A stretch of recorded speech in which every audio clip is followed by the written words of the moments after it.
అందరికి నమస్కారం అండి. Welcome to my channel the modern shepherd. ఇక్కడ చిన్న కథ చెప్పాలనుకుంటున్నాను అండి. కథ అంటే ఒక ఆయన ఎక్స్పీరియన్స్, ఒక యంగ్ ఫార్మర్, అందరిలాగే software engineer, work from home చేస్తున్నాడు. తనకు పొట్టేలు పెంచాలనేది చాలా కోరిక ఉంది. మనందరిలాగే సైడ్ ఇన్కమ్ లాగా ఎట్లా ఫామ్లో ఉంటాము, పళ్ళలో ఉంటాము కాబట్టి కొన్ని పొట్టేలు పెంచుదాము. యూట్యూబ్ వీడియోలో కూడా పొట్టేలు పెంపకం బాగుందని చెప్తున్నారు. పొట్టేలు పెంచుదాము అని ఐడియా వచ్చింది. So that with that idea ఆయన సరే పొట్టేలు పెంచుదామని చెప్పి ఈ సంవత్సరమే సెప్టెంబర్ 1వ తారీఖున దగ్గరలో ఉన్న ఒక సంత నుంచి ఒక 16 పొట్టేలు పిల్లలు కొనుక్కొచ్చాడు. ఎవరో మనిషి తీసుకెళ్ళాడు, సెలెక్ట్ చేశాడు, కొనుక్కొని వచ్చాడు. కొనేటప్పుడు పర్లేదు, రీజనబుల్గానే, ఏదో ప్రైస్కి కొంచెం ఎక్కువైనా సరే లోకల్గా పొట్టేలు కొన్నాడు.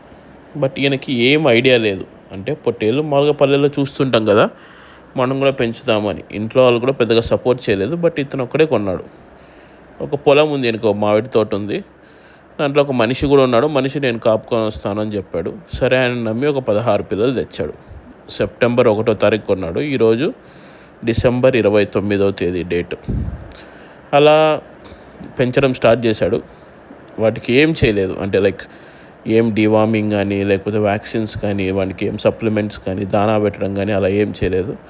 ఆయనకు తెలిసింది పొట్టేలు పిల్లల్ని అందరిలాగే పొలంలోకి తీసుకెళ్ళి మేపితే పెద్దవైతాయి, ఒక 3 నెలలకు 4 నెలలకు అమ్ముద్దామన్న ఉద్దేశంతో మేపడం స్టార్ట్ చేశాడు. ఈ టైంతో పాటు ఒక్కొక్కటి డల్ అవుతూ, ఇబ్బంది పడుతూ, చనిపోతూ స్టార్ట్ అయ్యాయి. అలా మొత్తం 16 పిల్లల్లో 6 పిల్లలు చనిపోయినాయి.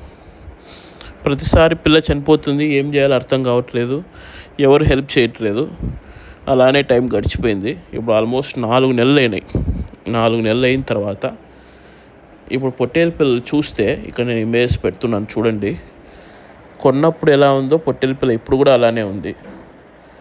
వీక్ అయిపోతున్నాయి, ఉన్నట్టే పడుకుంటున్నాయి, పడుకొని తింటూ అలానే చనిపోతున్నాయి. ఎందుకు చనిపోతున్నాయో తెలియదు. కొన్నింది సెప్టెంబర్ మంత్లో, ఇప్పుడు డిసెంబర్ మంత్. ఇక్కడ జరిగిన ప్రాబ్లమ్స్ ఏంటేంటివి, ఏ విషయాల్లో ఇక్కడ ప్రాబ్లం జరిగింది. ఈయన కొత్త ఫార్మర్ కాబట్టి ఈయనకు తెలియదు. ఆయన తెలియదని ఆయన నేను బ్లేమ్ చేయట్లేదు. బట్ ఎక్కడ ప్రాబ్లం ఫేస్ అయ్యాయి, ఈ ప్రాబ్లమ్స్ ఏవే ఉన్నాయి, మీకు ఏమర్థమైనాయో ఒకసారి నాకు కామెంట్ రూపంలో ఈ వీడియో కింద కామెంట్ చేయండి. ఈ వీడియోని అందరికీ ఫార్వర్డ్ చేయండి. మీ young employee friends, youth friends ఎవరెవరైతే షీప్ ఫార్మింగ్ చేయాలనుకుంటున్నారో వాళ్ళకి ఫార్వర్డ్ చేయండి. మీకు తెలిసిన ప్రాబ్లమ్స్, ఎక్కడ ఫెయిల్ కావడం వల్ల ఇవి ఎక్కి రాలేదు, ఎందుకు చనిపోయినాయి అనేటివి కామెంట్ పెట్టండి. దయించి ఈ వీడియోని సపోర్ట్ చేయండి. ఈ ఇమేజెస్ అన్నీ నేను ఏఐతో జనరేట్ చేశాను. జస్ట్ చాలా స్టోరీస్ వస్తుంటాయి ఇలాంటివి. నేను ఒక స్టోరీ సండే పెడదాం కాబట్టి పెట్టాను. చూడండి, పిల్లలు ఇలా అయిపోయాయి. ఇప్పుడు ప్రస్తుతం పిల్లలు ఇప్పుడు 4 నెలలు అయినా కూడా పిల్ల ఇలానే ఉంది. దీనికి ఏం చేంజ్ కాలేదు, అలానే ఉంది, బరువు పెరగలేదు, తింటున్నాయి కానీ వీక్ అయిపోయి చనిపోతున్నాయి. ఏం రీజన్ అనేది కామెంట్ రూపంలో పెట్టండి. మీ అందరి ఫ్రెండ్స్కి ఫిబ్రవరి 2న ట్రైనింగ్ ప్రోగ్రామ్ పెడుతున్నామండి. మళ్ళీ ఇది 4th batch of sheep training. ఎవరెవరు ఇంట్రెస్ట్ ఉన్నారో నేను లాస్ట్లో పిక్చర్ పెడుతున్నాను. ఫోన్ నెంబర్ కూడా ఉంది, వాట్సాప్ నెంబర్. నాకు వాట్సాప్ చేయండి. మీరు పేమెంట్ చేస్తే నేను లిస్ట్లో యాడ్ చేస్తాను నెక్స్ట్ బ్యాచ్కి. ఆల్రెడీ మనము లాస్ట్ వీడియోలో మన ఛానల్లో ఒకసారి వీడియో చెక్ చేయండి. ట్రైనింగ్ గురించి ఏమేమి చెప్తున్నామేమని క్లియర్గా ఒక వీడియో చేశాను. అవన్నీ మీకు హెల్ప్ అవుతుంది. Thank you for supporting.